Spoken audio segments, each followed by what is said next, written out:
Can batch painting miniatures be fun again? Let's find out.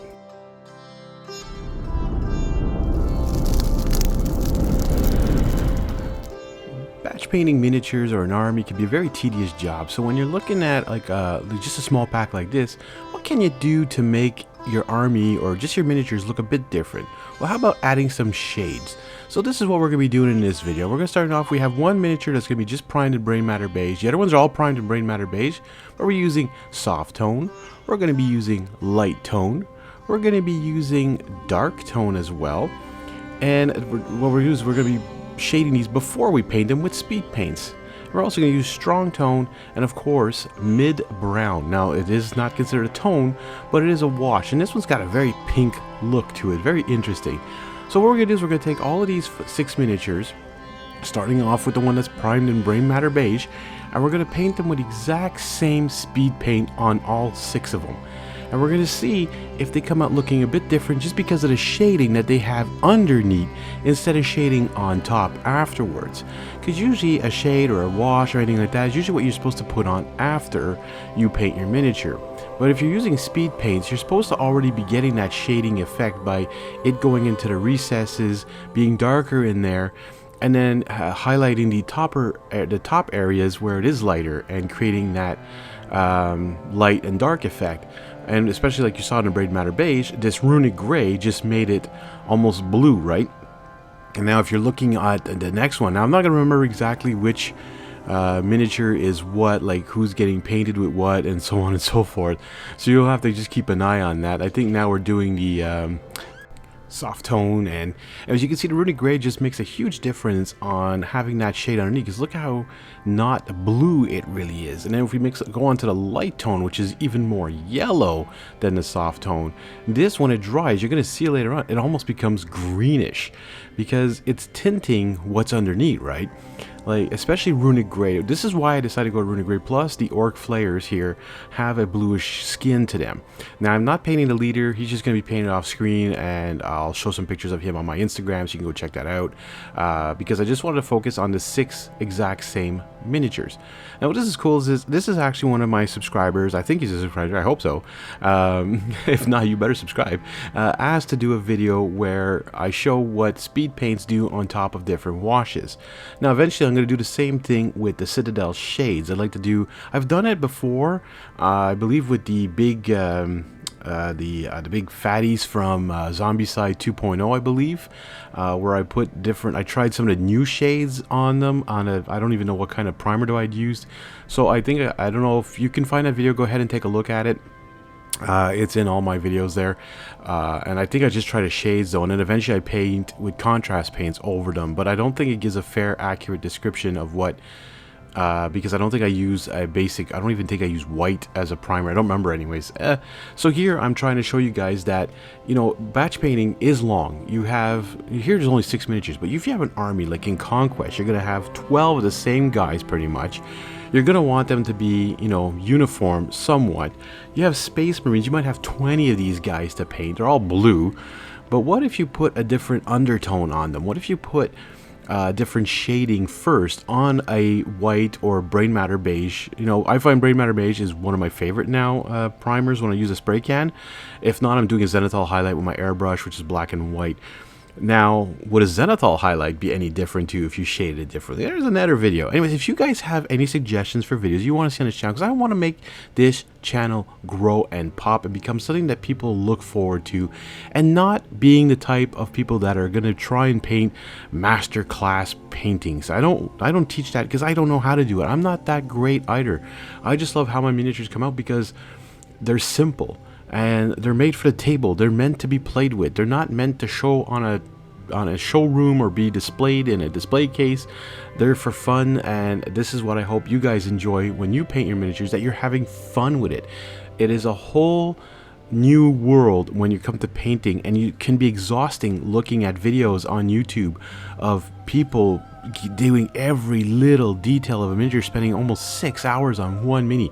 If I would spend 6 hours on one mini, I would never get through anything I have, and frankly I don't have time for that. Plus my physical issues can't let me paint that long, so I paint a little bit every day, and that's why I said this, like a video like this takes me a lot longer to get ready because I paint slowly, I take my time with it, but I'm here to show you guys what you want.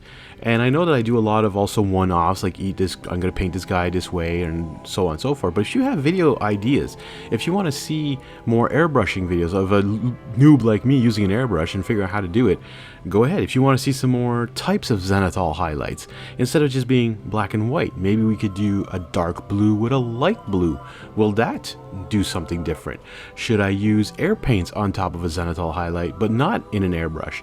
You know, any kind of comment like that, go ahead, put these ideas down below. I'll take a look into them, see what I can do, and try make a video. Even if it turns out that I completely mess up the video, okay, I will post it anyways, and it'll show you what not to do with certain things. I mean, that could happen. Now, as you're seeing, I'm using a lot of browns on these miniatures as well, so you can tell that the brown over any of the base grounds is not changing too much. Now, the first one, that ruddy fur, actually does have a bit of difference when it was very light on the Brainmatter Beige, and as we go up in the colors, you'll see a hint of a difference, whereas the satchel brown pretty much just covers whatever is underneath, and it doesn't do much of a difference. I just noticed that some of the highlights aren't as bright as when you have just a plain white or Brainmatter Beige prime, right? So, like, except for maybe like on this one, which is the dark tone one, because the dark tone got the recesses darker and the other areas stayed a little lighter, it has some highlight to it. Now, you might not see it as we're painting here along, but you'll see them at the end when we go through each one of them and show you the difference between when it's shaded and when it's painted over top, and when it's dry as well. Because when it's not dry, you don't necessarily see how it's coming out, right? You're gonna see more later on. As you can see, as I'm painting this, you can see that runic gray is really changing color based on what's underneath it. As it's drying, it's adapting to what's underneath it and changing the color of the skin. And again, like I said, so it makes the batch painting a little bit more fun, and you're not technically painting almost the same miniature. Yeah, you're using the same color, but the miniature turns out looking different. And you're really going to see that at the end, how the 6 of them are just going to be, okay, they're uniform, but they're different. So it makes it that you could be batch painting 25 miniatures, but every time you're going to look at that miniature, you're going to be like, hey, that color kind of comes out differently. And I would suggest not using just dark tone on the whole thing, just to be like, well, because you're going to end up in the same boat. They're all going to look identical. If you only have a couple, you could even do a flesh wash.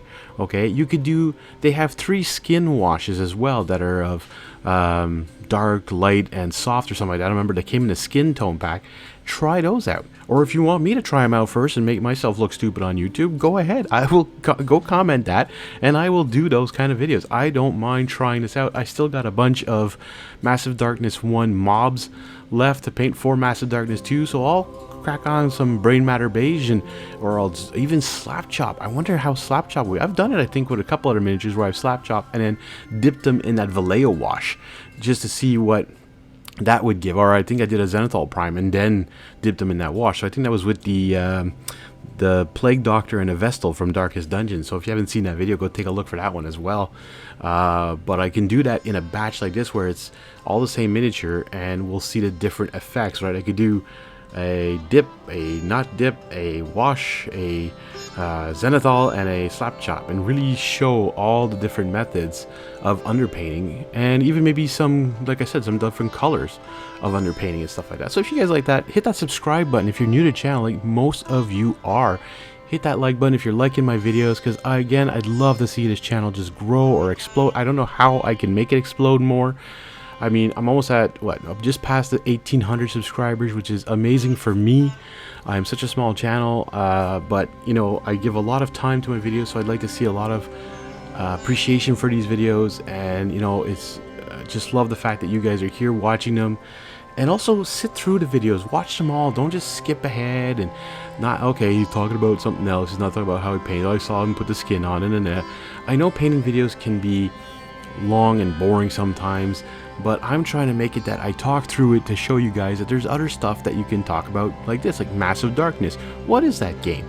It is an amazing game. Well, there was Massive Darkness 1, and then came out with Massive Darkness 2 at a Kickstarter.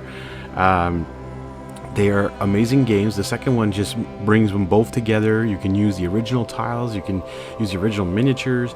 They just change the way it plays, and it's so much better as well.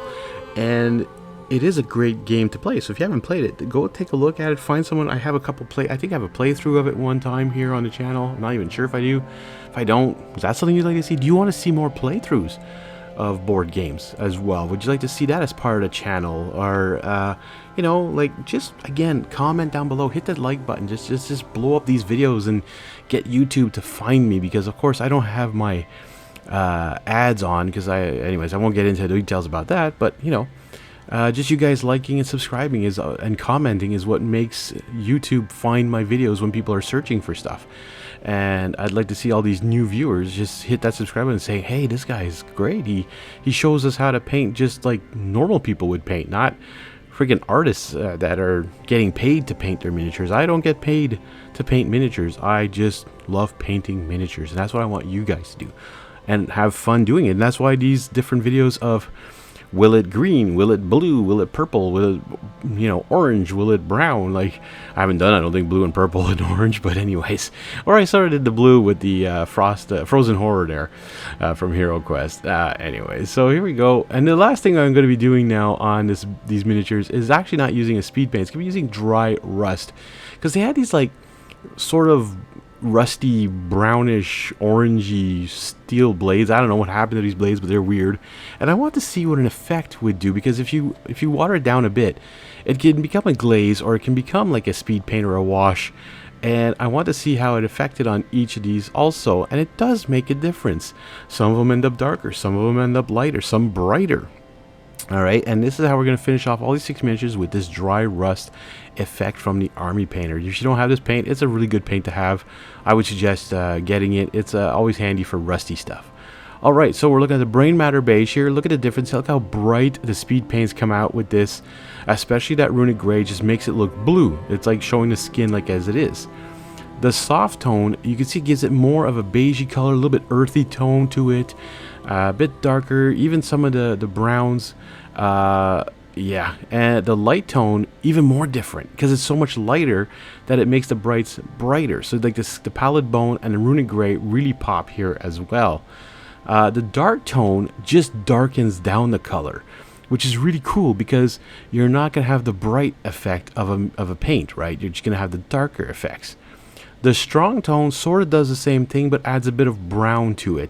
So it's going to be very dark, but it's going to highlight a little bit more. And then the final one, the mid brown, this one's the coolest one, because it's pink almost. It's like fleshy, and it's bright. So, but it changes the colors to not be as bright as the original ones. So here we're going to take a look at them all here spinning around. You can see they've dried up very nicely. How they look, very different but similar in the same way. And I don't know if I commented on this, but the Rudy Fur and the Fire Drake are identical paints. They're weird. Look, the socks and the drabs are the same thing. Anyways, I want to thank you guys for watching. Hit that like button, hit that subscribe button, and we'll see you all in the next one.